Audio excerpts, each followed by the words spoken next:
ওয়া নারুকা, মায়েদের কদমের তলায় আল্লাহ পাকের জান্নাত রয়েছে। জোরে বলো। এই মা বাপের নাফরমানি সন্তানগুলো যদি ওয়াকাল মৃত্যু চাও, মা বাপের পিছনে লেগে যাও। আর একটা কথা জেনে রেখে যাও, মা বাপকে আলাদা করে দেওয়ার আগে নিজের বুড়ো আঙুলের টেপ মেরে সপ্তাহখানেক ঘুরে দেখো, মা বাপকে আলাদা করে দিলে অসুবিধা কেমন হয়। নিজের বুড়ো আঙুলের টেপ মারতে হবে। এই ডান হাতের বুড়ো আঙুলের টেপ, বাম হাতের বুড়ো আঙুলের টেপ মারেন। বুড়ো আর বুড়ি বাদ দিলে কি অসুবিধা হয়। গ্লাসের পানি ধরতে অসুবিধা, চা খেতে গেলে অসুবিধা, কলম ধরতে গেলে অসুবিধা, এখানে করে পানি খরচ করতে ধরতে পারবেন না। আর এইভাবে যখন পানি খরচ করবেন হাত প্লেট হয়ে যাবে। ভাত তালা সামনে এসেছে, বুড়ো নাই, প্লেট দিয়ে এরকম ঠেলতে হবে, ভাত ছুটে সামনে চলে যাবে, গালে তুলতে পারবেন না, বুড়ো নাই, তাই বিরাট অসুবিধা। তাই মা বাপকে আলাদা করার আগে দুটো বুড়ো আঙুলে যেন টেপ মারা হয়। আচ্ছা, আপনারা এক্ষুনি বুড়ো আঙুলের চেপে কিছু কাজ করে দেখেন, পয়সা বার করে দেখেন, পানির গেলায় ধরে দেখেন, বা বিড়ি খাওয়ার জন্য একটা সুযোগ নিয়ে দেখেন, বুড়ো বাদ সুবিধা হবে কি? বিরাট অসুবিধা হবে না? বুড়ো বাদ। এই জন্য যারা মা বাপকে আলাদা করে দিতে চায়, ওরা যেন সপ্তাহখানেক আগে নিজের বুড়ো আঙুলের টেপ মেরে একটু দেখে যে বুড়ো বাদ গেলে সুবিধা না অসুবিধা।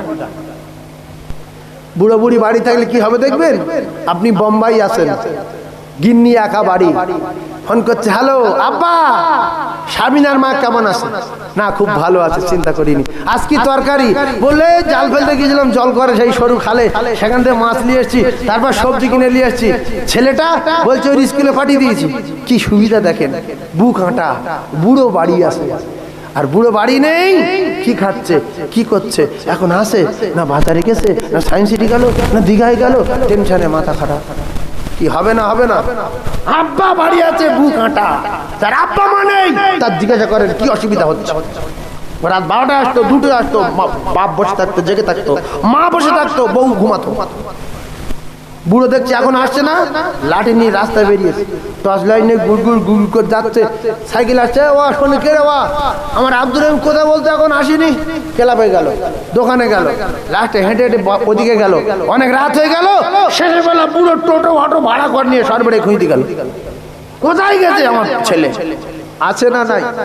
খুব ভালো করে বোঝার চেষ্টা করুন, আপনারা জ্ঞানী মানুষ, আপনার স্ত্রী বাড়ি আছে, আর আপনার কলিজার টুকরা মা বাপ বাড়ি আছে। আপনার দোস্ত 7 বছর পরে ডাইরেক্ট আপনার বাড়ি ঢুকেছে, আপনি কলকাতায় এসে বলছে কই ভাবি, ফোনে কথা হয়তো বলছে এই তো ভাই আসেন, সোজা গিন্নির কাছে যাচ্ছে, বৌমার কাছে। বুড়ো বলছে তোর বাড়ি কোথায়? বলছে আমার বাড়ি সেই হাওড়া জেলা উলিবাড়িয়া। বলছে আচ্ছা, তা আমার বৌমার কাছে যাচ্ছে কেন সোজা? বলছে না, আমার দোস্তর স্ত্রী, আমি আপনার ছেলের দোস্ত। বলছে দোস্ত হোক আর বন্ধু হোক, ছেলে বাড়ি নেই, ছেলে যখন আসবে তখন আসবি, এখন এখন বস, রান্না বাড়া হয়ে যাবে, খাবি, গিন্নির কাজ বৌমার কাজ যেতে পারবি না। ও আর বসবে না, চলে যাবে, চলে যাবে না। বুড়ো বৌমার কাছে যেতে দেবে না, বুড়ি বলবে এখান থেকে বেরিয়ে যা, ছেলে আসুক, তাহলে সম্মান আপনার বাড়ি বাঁচলো না গেল। বুড়ো বুড়ি আছে, সম্মান বেঁচে আছে। আর যখন বুড়ো বুড়ি না হয়, মারা গেছে, ছেলে কলকাতায় বা বাজারে দোকান আছে, আপনার ছেলের দোস্ত ডাইরেক্ট আসবে, ভাবি কই ভাবি? ভাবি বলবে চলে এসো, দুতলায় চলো, বিছনা রেডি, আমি একটু ডিম সিদ্ধ করে নিয়ে যাই, ওঠো। এইবারে তুলে দিল দুতলায়, ভাবি ডিম সিদ্ধ করছে, ভাইয়ের নাস্তা দেবে।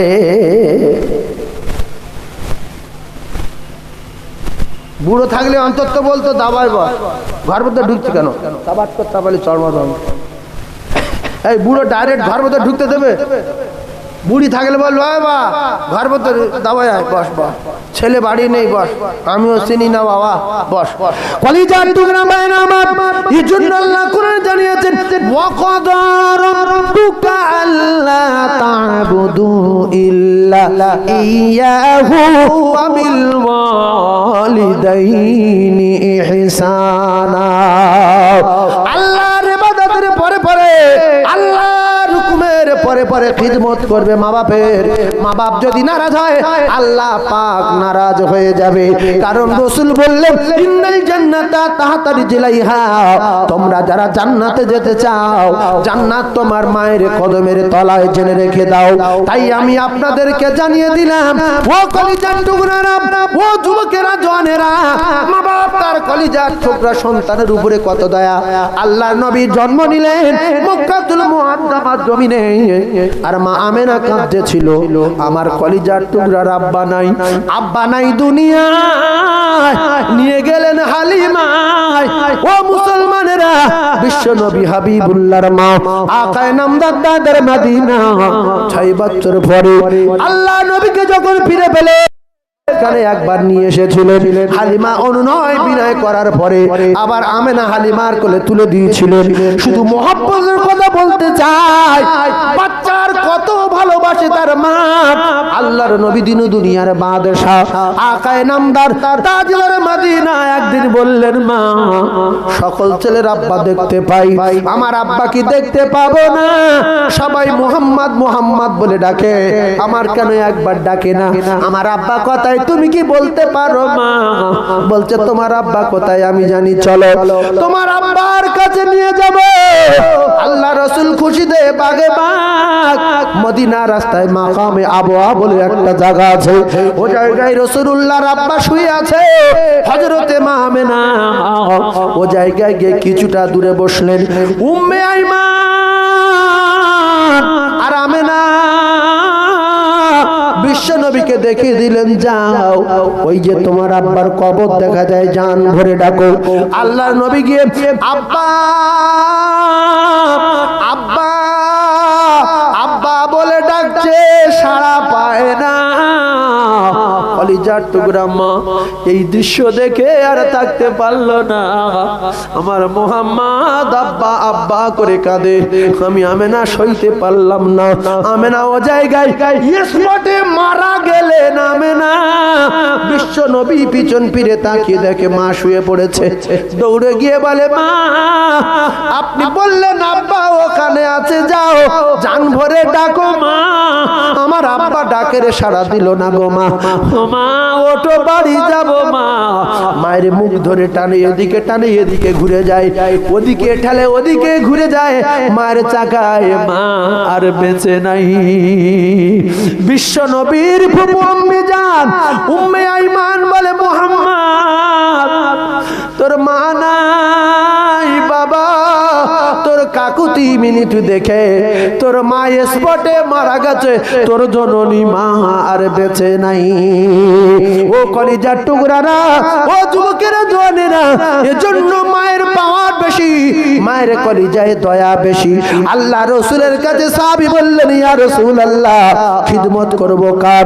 বলছে তোমার মায়ের। তারপরে খিদমত করব কার? বলছে তোমার মায়ের। তারপরে খিদমত করব কার? বলছে তোমার মায়ের। তারপরে খিদমত করব কার? রাসূলুল্লাহ বললেন, তোমার বাপের, তোমার বাপের। তাই দুটো পায়ে ধরে বলছি, কলিজার টুকরা বেটারা, যাদের মা বাপ দুনিয়ায় বেঁচে আছে, জান উজাড় করে খেদমত করুন, কপাল খুলে যাবে। যদিও মা বাপ মদখোর হয়, যদিও মা বাপ সুদখোর হয়, যদিও মা বাপ কোরআন বিরোধী হয়, যদিও মা বাপ বেনামাজি হয়, যদিও মা বাপ কাফের হয়, এই মা বাপ যদি কাফের হয় তবু খেদমত করতে হবে। হ্যাঁ না বলে না তো? হ্যাঁ না বলবে তো? আবু হুরায়রার মাকে রাসূল বলেন, আবু হুরায়রা যাও, তোমার মা কলেমা পড়ে তো কি হয়েছে, খিদমত করো। সাহাবারা মদিনায় চলে গেছে। মক্কা শরীফ থেকে মা বাপ মুশরিক কাফের মা বাচ্চার মহব্বতে চলে যাচ্ছে।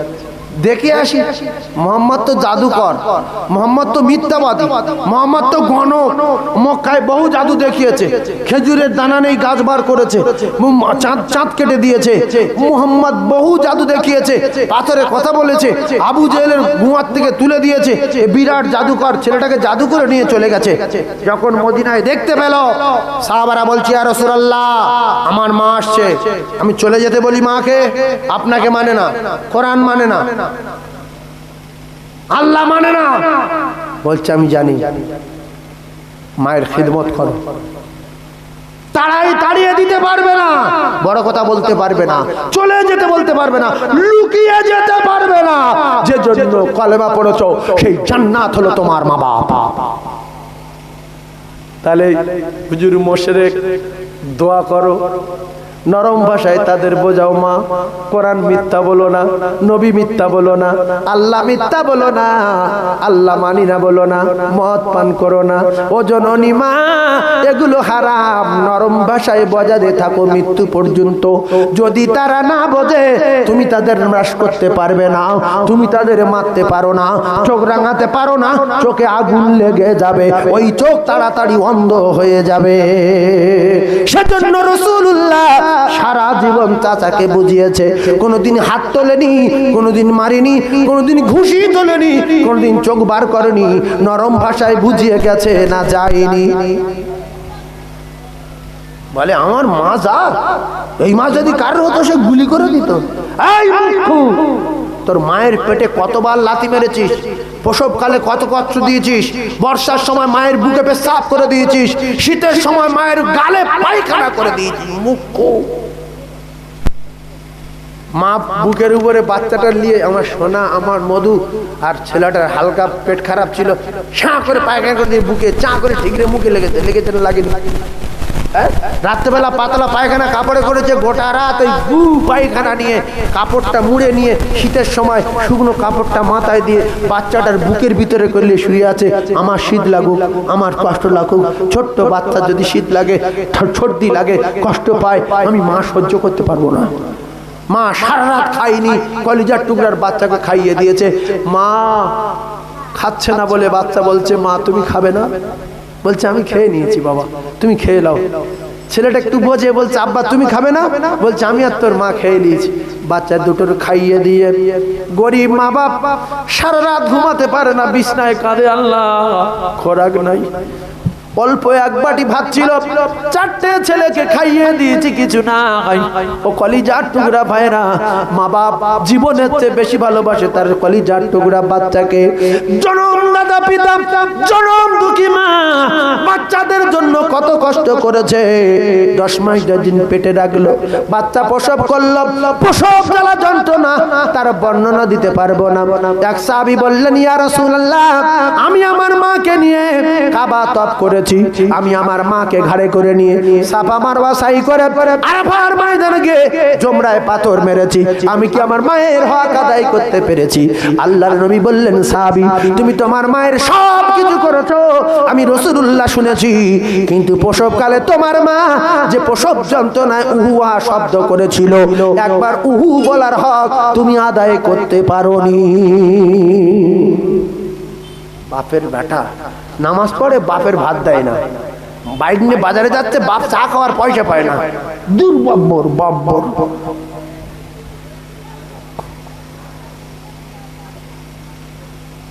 150 টাকা তেল মারছে বাইকে, আর বাপ চা দোকানে বসে কাউ কাউ করছে, এর ভালো বলছে ওর ভালো বলছে। কাকা সত্যি তুই ভালো, তোর আল্লাহ বড় দিলদাল করেছে, আল্লাহ তোর ভালো করুক, তোর বাচ্চা কাচ্চা কতই না ভালো। তার মানে যদি এক কাপ চা বলে, দেখছে যে কিছু বলো না, এর ধরে আসসালামু আলাইকুম, হাই ভালো আছিস, বহুদিন পর তোর সাথে দেখা, আল্লাহ তো ছেলেটা এই এবারে স্কুলে পড়ছিল, কিরকম রেজাল্ট? ভালো, আমি দোয়া করবো আল্লাহ তো ছেলে পরীক্ষা পাশ করাবে। তার মানে এ যদি এক কাপ চা বলে, দেখলো এ বললো, বুড়োটার কলিজা ঠান্ডা হয়ে গেল, চাইতে পারছে না যে আল্লাহ এক কাপ চা দিয়েছে। এই জন্য মুরব্বীতে দেখলে ভালোবাসবেন, মজলুম মানুষের দেখলে ভালোবাসবেন, বাপ বয়সী লোক দেখলে ভালোবাসবেন, কারণ মা খাদিজা দুনিয়ায় না,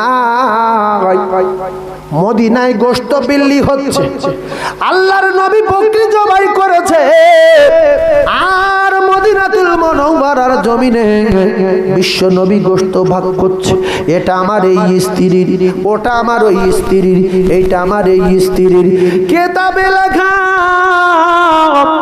আল্লাহর নবী সমস্ত স্ত্রীদের গোশত দিলেন, আর একটা গোশতর ভাগা আলাদা করে রাখলেন। আল্লাহর নবীর স্ত্রী আমাদের সকলের মা হযরত আয়েশা সিদ্দিকা রাদিয়াল্লাহু তাআলা বললেন, ইয়া রাসূলুল্লাহ, ইয়া হাবিবাল্লাহ, আপনি সমস্ত বুবুদের ঘরে গোশত বন্টন করে দিলেন, কিন্তু একটা ভাগ কতটা পরিমাণ আপনি আলাদা করে রাখলেন কেন? এটা কার দেবেন, কোথায় নিয়ে যাবেন? রাসূল বলেন, আয়েশা, এটা হলো আমার খাদিজার। আয়েশা অবাক হয়ে গেলেন, খাদিজা বুবু তো মক্কার কবরে, এখান থেকে 600 কিলোমিটার দূরে, কিন্তু খাদিজা বুবু তো বেঁচে নাই। রাসূলুল্লাহ কি বলেন, এটা আমার খাদিজার। আয়েশা বললেন, ইয়া রাসূলুল্লাহ, খাদিজা বুবু তো দুনিয়ার জমিনে বেঁচে নাই। আল্লাহর নবী বললেন, আয়েশা, তোমার বুবু খাদিজা বেঁচে নাই, আমার ফাতেমার মা বেঁচে নাই, কিন্তু এই গোশত ভাগ করার সময় বারবার করে আমার খাদিজার কথা মনে উঠছে। আজকের দুনিয়ার জমিনে যদি খাদিজা বেঁচে থাকতো, আমি জান ভরে গোশত খেতে দিতাম। ও বিবি আয়েশা, আমি কোনোদিন ঠিক মতো গোশত খেতে দিতে পারিনি, একটা বিছনা দিতে পারিনি, ভালো একটা পানির মশক দিতে পারিনি, ভালো একটা তোষক দিতে পারিনি। ও বিবি আয়েশা, মাসের পর মাস উনুন জ্বলেনি, সপ্তাহের পর সপ্তাহ উনুন জ্বলেনি। শুনে রেখে দাও, জেনে রেখে দাও, খাদিজার কথা বারবার মনে উঠছে বলে আমি একটা ভাগ আলাদা করে রাখলাম আমার খাদিজার জন্য। আবার আয়েশা বললেন, ইয়া রাসূলুল্লাহ, মনে উঠছে বারবার করে, আপনি সেজন্য আলাদা করলেন বটে, কিন্তু গোশত কোথায় নিয়ে যাবেন? আল্লাহ নবী বললেন, আয়েশা, গোশত কোথায় নিয়ে যাব তুমি শুনবে? বলে, হ্যাঁ। আল্লাহ নবী বললেন, আয়েশা, আমি তোমাদের গোশত বন্টন করে দিয়েছি, আর আমি আমার খাদিজাকে তো পাবো না। এই গোশতর ভাগা নিয়ে মদিনার অলিতে গলিতে ঘুরবো, আর দেখবো আমার খাদিজার বান্ধবীকে আছে। আমি রাসূলুল্লাহ এই গোশতর ভাগা নিয়ে আমার খাদিজার বান্ধবীর হাতে তুলে দেব। জোরে বলো, আরো জোরে বলুন সুবহানাল্লাহ।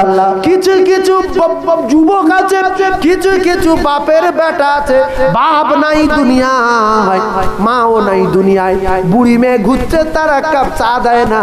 একটা বুড়ো পাশে বসে আছে, আরে জম্মের খাওয়া খাচ্ছে চার দোকানে, বলছে 4টে বিস্কুট দাও, আমার চাটা 30 টাকা চা দাও, দুধ 3 প্যাকেট দাও। বুড়ো বলছে, আমি লাল চা খেয়ে বসে আছি, জাতির কলম করে আমার এক কাপ দে, জীবনে অত টাকা চা খাইনি। আল্লাহ নবী বললেন, ওই মুরব্বিকে খেতে দাও। তোমার বাপ নাই, তোমার নিজের চাচাকে খেতে দাও। তোমার মা নাই, তোমার খালাকে খেতে দাও, তোমার বড় বোনের খেতে দাও। জান দিয়ে ভালোবাসো ও কলিজার টুকরারা। রাসূল বলেন, আমার খাদিজা নাই, আমি আমার খাদিজার বান্ধবীকে খেতে দেব। জোরে বলুন, আরো জোরে বলুন সুবহানাল্লাহ। যাদের মা বাপ মারা গেছে, এই বুড়ো পাশে বসে চা খায় বাজারে, হোটেলে বুড়ো যায়, বলছে, বাবা সবজি ভাত হবে? বলছে, কাকা সবজি ভাত তো নেই, গোশ ভাত। বলছে, গোশ ভাত কত? বলছে, 100 টাকা। বুড়োর মনটা খারাপ হয়ে গেল, কাছে 50 টাকা আছে, মনটা খারাপ, গুড় গুড় করে চলে যাচ্ছে। আরে কামট বিরিয়ানি খাচ্ছে, কামট, এই কামট। বুড়োর ডাক, যে কাকা বসো, 1/2 প্লেট গোশ দাও, 1 প্লেট ভাত দাও। বুড়ো জান ভরে দোয়া করতো না, করতো না? এই জোরে বলে, শুনছি চম্মের খাওয়া খাচ্ছে, বিরিয়ানি দাও, বিরিয়ানি দাও। বলছে, আর 1 প্লেট দাও, আর 1 প্লেট দাও। আর একটা গরিব বুড়ো সেই 1 প্লেট বিরিয়ানি দিয়ে 1/2 প্লেট বিরিয়ানি নিয়ে খেয়ে ফের মন চাচ্ছে আর 1/2 প্লেট হলে হতো, কিন্তু পয়সা নেই, 14 প্লেট খাচ্ছে। বল, কাকা তুমি কি 1/2 প্লেট নেবে? এই কাকার 1/2 প্লেট দাও। কাকা শুধু বলবে, আল্লাহ আল্লাহ, এই সোনার মানিকে তুমি হায়াত দাও, আরে যে ব্যবসা করে ব্যবসায় প্রচন্ড বরকত দাও, আল্লাহর কসম দোয়া কবুল হয়ে যাবে। জোরে বলুন না সুবহানাল্লাহ, আরো জোরে বলে। সেই জন্য ওয়াজ শুনতে এসছেন, রসুলের আদর্শের কথা কিছু শোনেন। সিদ্দিক আকবর রাদিয়াল্লাহু তাআলা রসুলের পিছনে পিছনে ঘোরে, কিন্তু সবাই বলে মহামানব মক্কায় জন্ম নেবে, তার মায়ের নাম হবে আমেনা, বাপের নাম হবে আব্দুল্লাহ। আমার দোস্ত যদি নবী হবে তো কিছু বলে না কেন? নবী এখন বলবে, এই কথাটা বুঝতে পারেন? কিন্তু ভালো লোক তো ন্যাংটো হয়ে ছোটে না। নবী জীবনে ন্যাংটো হয়েছে, যেখানে সেখানে পায়খানা করেছে আমাদের গ্রামের ছেলেদের মতো শার্ট করে প্যান্ট খুলে যেখানে যেখানে পড়ে গেল এক ঝড়া এক। কিন্তু রসুলের পায়খানা জীবনে পৃথিবীর কোন নারী কোন পুরুষ দেখেনি। সুবহানাল্লাহ বলেন, আরো জোরে বলেন। পৃথিবীর কোন নারী কোন স্ত্রী দেখেনি। পেশাব একজন দেখে ফেলেছিল, খেয়ে ফেলেছিল, সেই মেয়েটার নাম উম্মে আইমান। তার জন্য রাসূল অফার দিয়েছে, তুমি আল্লাহর জীবনে যতদিন বাঁচবে তোমার পেটের কোনো আর রোগ হবে না। জোরে বলুন সুবহানাল্লাহ। নবীর 12 বছর বয়স। ক বছর? 12 বছর বয়স। বিশ্ব নবী আব্দুল মুতালিবের সঙ্গে, আবু তালিবের সঙ্গে বিশ্ব নবী চলেছেন শাম দেশে। শামের পাদ্রী বুহাইরা, ভালো করে কথা মাথায় রাখবে, ওই দিনে কিছু লোক লস্কর নিয়ে রাস্তায় পাহারা দিচ্ছে। কেতাবে পেয়েছে, শামের লোক কেতাবে দেখেছে, সিরিয়ার লোক কেতাবে দেখেছে ও কলিজার টুকরারা মহামানব মক্কায় জন্ম নেবে। আর সেই মহামানব কে তার চেনা যাবে। 12 বছর বয়সে শাম দেশে সে ব্যবসা করতে আসবে। ওই দিন আসবে, ওই সময় আসবে, গ্যারান্টি গ্যারান্টি গ্যারান্টি। বড় বড় জ্ঞানী পাদ্রীরা, বড় বড় বুদ্ধিজীবীরা রাস্তায় পাহারা দিতেছে। বুহাইরা নামক এক পাদ্রী কোনদিন বাইরে বার হয় না। সেই বড় পাদ্রীর কাছে হাজার হাজার মানুষ যায়। আব্দুল মুতালিব, আবু তালিব বলে, ওই দিনে বুহাইরা রাস্তার উপরে দাঁড়িয়ে রয়েছে, আর আমার ভাতিজা মুহাম্মদ বকরি চালিয়ে চালিয়ে নিয়ে শাম দেশে যাচ্ছে, সঙ্গে বিরাট কাফেলা। বুহাইরা আবু তালেবকে ডাকলেন, আবু তালেব তোমার বংশের নাম কি? বলছে কুরাইশ। লাইন ক্লিয়ার হয়ে গেল, নিশ্চয়ই এই কাফেলা মহামানব থাকবেই থাকবে। গ্যারান্টি নাইলে কিতাব মিথ্যা হয়ে যাবে, তৌরাত মিথ্যা হবে, জবুর মিথ্যা হবে, ইনজিল মিথ্যা হবে, সব মিথ্যা হবে, মুহাম্মদ থাকবেই থাকবে। বুহাইরা বললেন, আজকে তোমাদের এই কাফেলা আমার বাড়িতে দুপুরবেলা খানা খাবার জন্য দাওয়াত দিলাম। বুহাইরা দাওয়াত কবুল করল। আবু তালিবকে ডাকলেন, বুহাইরা, ওরে আবু তালিব, একটা কথা শুনে রেখে দাও, তোমাদের ভিতরে মুহাম্মদ বলে কোনো ছেলে আছে কি? আছে না নাই? জোরে বলে। বয়স কত? 12 বছর। বলছে আছে। বলছে কোথায়? বলছে সেই বকরি চড়াচ্ছে। বলছে বকরি চড়াচ্ছে? বলছে হ্যাঁ। বলছে আব্বা আছে? বলছে নাই। মা আছে? বলছে নাই। দাদু আছে? বলছে নাই। দাদু যখন মারা যায় কিতাবে লেখা, দাদুর বয়স তখন 8 বছর, মুহাম্মদ রাসূলুল্লাহর বয়স তখন 8 বছর। কিতাবে লেখা মা যখন মারা যায় আল্লাহ নবীর বয়স তখন 6 বছর। কিতাবে লেখা বাপ যখন মারা যায় নবী তখন মায়ের পেটে 6 মাস। ও কলিজার টুকরারা, বিশ্ব নবী হাবিবুল্লাহ আকায়ে নামদার তাজদার মদিনাকে দেখতে আসেন বুহাইরা। দেখছে, হ্যাঁ এই সেই নমুনা, এই সেই দৃশ্য, এই সেই নুরানি চেহারা, এই সেই শরীরে লাইট, এই সেই মুহাম্মদ দো জাহানের বাদশা হবে। জোরে বলেন না সুবহানাল্লাহ। আবু তালিব, আবু তালিবকে ডাকলেন। আমার তো সময় শেষ হয়ে গেছে।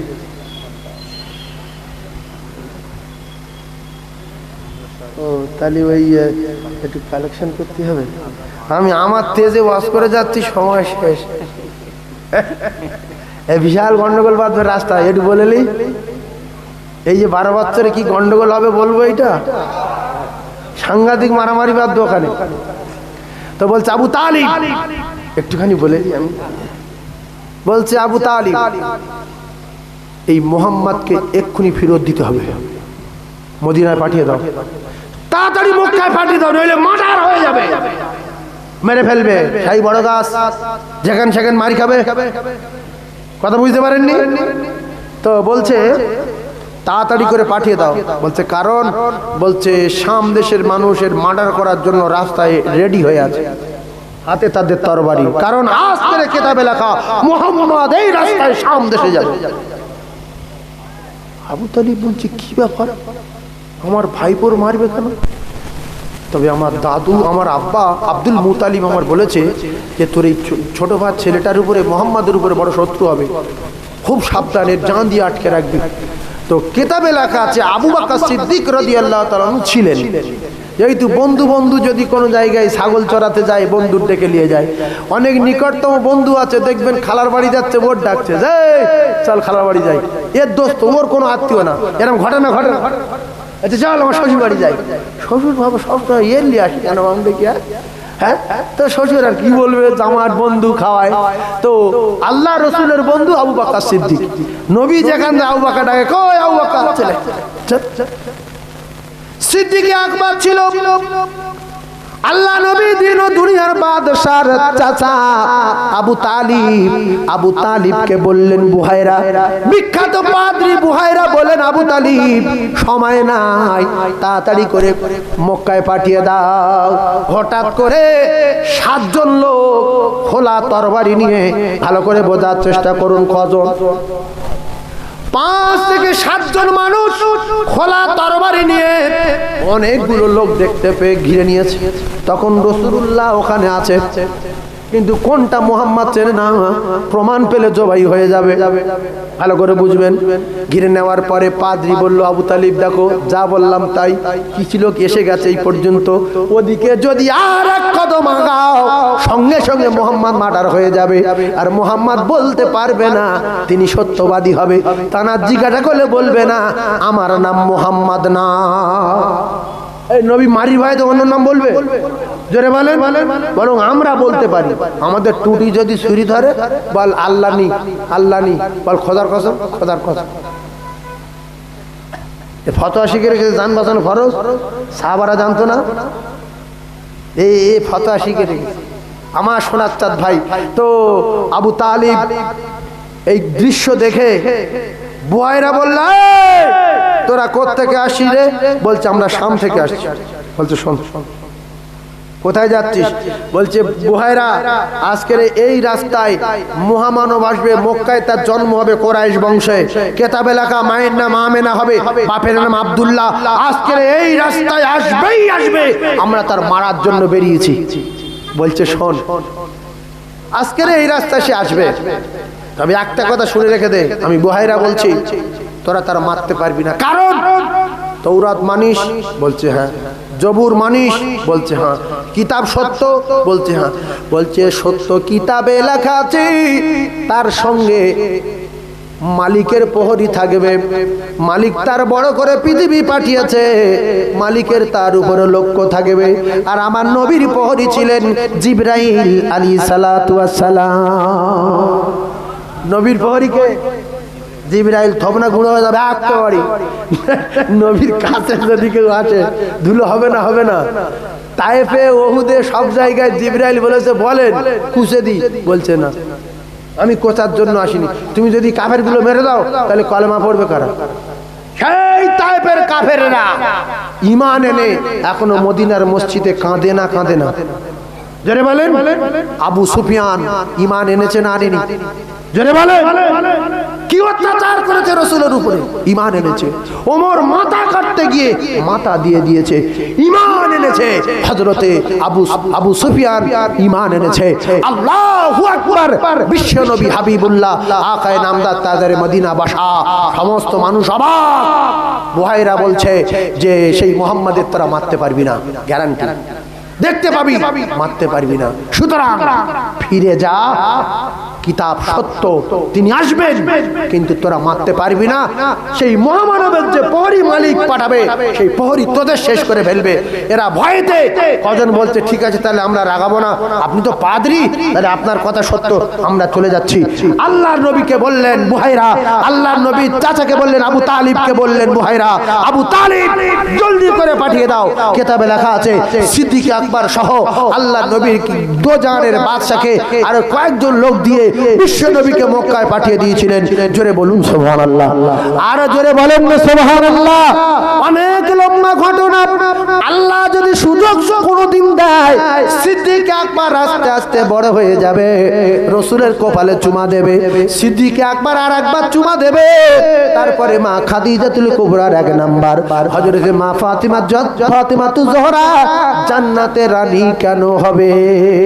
ও কলিজার টুকরা ভাই, আমি গুনাহগার সাইফুল্লাহ এই পর্যন্ত আলোচনা রাখছি, কারণ আমি প্রচন্ড অসুস্থর মধ্য দিয়ে আজকের 3 দিন জলসা করছি, আর আমার জোরে বলা অভ্যাস, আস্তে বলতে পারি না।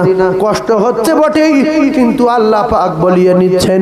আপনারা সবাই আমার জন্য দোয়া করবেন, আল্লাহ যেন আমার খুব তাড়াতাড়ি সুস্থ করে দেন। সকলে বলুন আমিন, আর একবার বলুন আমিন। অ্যাক্সিডেন্টের কারণ হলো জলসা করে বাড়ি গেছে, আর সকালবেলা একটা টোটো ডেকে বললাম চলো বাজার করতে যাব। কিছু চালের অর্ডার দিলাম, সবজির অর্ডার দিলাম, 2 টিন তেল, 1 বস্তা আলু। টাকা নিয়ে টোটোয় উঠেছি মাদ্রাসার সামনে। টোটোয় উঠে এখান থেকে আর প্যান্ডেলের ওই মাথা, ওখানে হাই রোড, এখান থেকে টোটোলা নিয়ে হাই রোডে যেই উঠে মাথা বার করেছে, আর টোটোর মাথায় মেরেছে অটো। অটো শাঁ করে শুধু ঘুরছে, ঘুরে ঘুরে ছাঁ করে গিয়ে এক জায়গায় পড়লো পিচের রাস্তার উপরে। তারপরে কি হলো না হলো আমি আর জানি না, কানে 19টা সেলাই পড়ে গেল।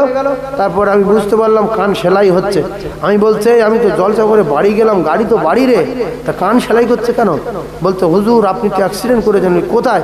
বলছে টোটোয় যাচ্ছিলেন, কিছু বুঝতে পারিনি। তারপরে পরে মনে হলো যে হ্যাঁ মাদ্রাসার বাজার করতে যাচ্ছিলাম। 11 দিন একটানা শুয়েছিলাম, একটানা শুয়েছিলাম।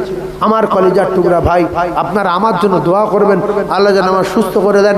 মাদ্রাসায় আপনার এলাকার প্রচুর বাচ্চা আছে, বিভিন্ন জায়গার বাচ্চা আছে, প্রায় 300 বাচ্চা হোস্টেলে খাওয়া দাওয়া করে। এই মিডিয়াগুলো আমার মাদ্রাসার জলসায় যায়।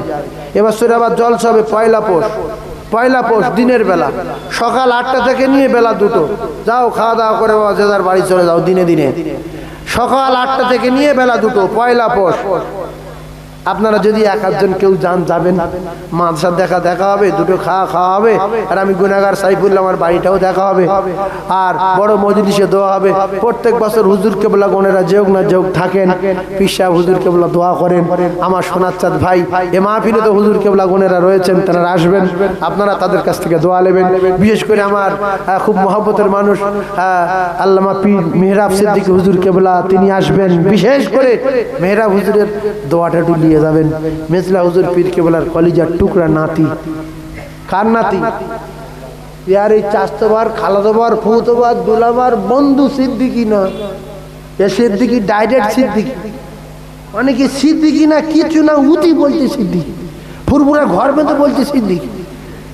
বল তোর ব্যবস্থা আল্লাহ করবে। কিন্তু মেহরাব সিদ্দিকীর ভিতরে কোনো সন্দেহ আছে কি? হুজুর কেবল আসছেন, তিনি দোয়া করবেন, সবাই দোয়াতে শরীক হবেন, কারণ তাদের মর্যাদা দিয়েছে আল্লাহ। তারা কোরাইশ বংশের মানুষ। আল্লাহু আকবার।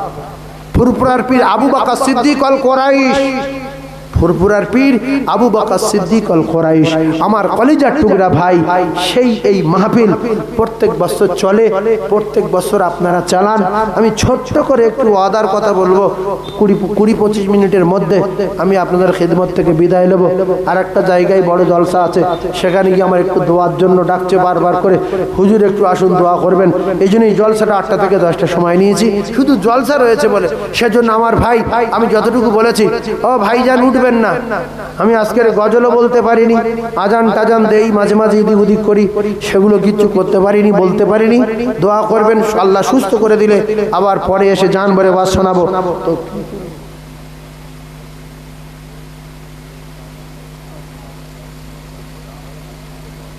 আচ্ছা, এই দেখেন, এই খবর তো আমি জানি না।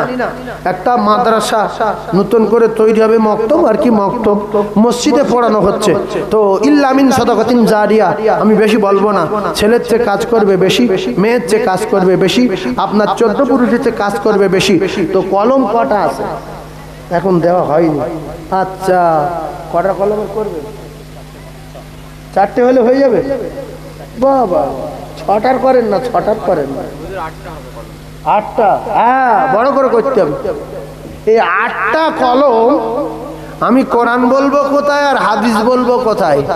এক কথায় আল্লাহর কোরআন বলছে মান জাআ বিল হাসানাতি ফালাহু আশরু আমসালিহা। কেউ যদি আল্লাহকে খুশি করার জন্য, রাজি করার জন্য একটা টাকা দেয়, আমি রাসূলুল্লাহ জানিয়ে দিলাম, আমার আল্লাহ পাক জানিয়ে দিল, আমি আল্লাহ পাক জানিয়ে দিলাম, তার প্রত্যেক টাকার বিনিময় 10টা করে টাকা আমি আল্লাহ ফেরত দেব, কথা দিলাম। আল্লাহ রাসূল জানিয়ে দিলেন, আল্লাহ রাসূল জানিয়ে দিলেন, যারা দেবে তারা আমার আল্লাহ পাকের দোস্ত হয়ে যাবে।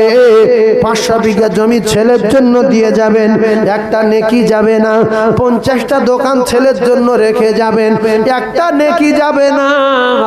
8টা কলমের একটা মাদ্রাসা হবে, তাতে কোরআন তেলাওয়াত হবে। আপনাদের ভিতরে কেউ কি কোনো জ্ঞানী মানুষ আছেন? একটা কলম ভিতটা আপনি ফেলে দেবেন, ভিত থেকে উঁচু করে তুলে দেবেন, ভিত থেকে নিয়ে জমিন পর্যন্ত 5000 টাকা খরচ হবে। একটা জান্নাতি কি বলতে পারবে, হুজুর প্রথম কলমের ভিতর টাকা 5000 আমি দেব, আমার আব্বা নাই, আমার মা নাই।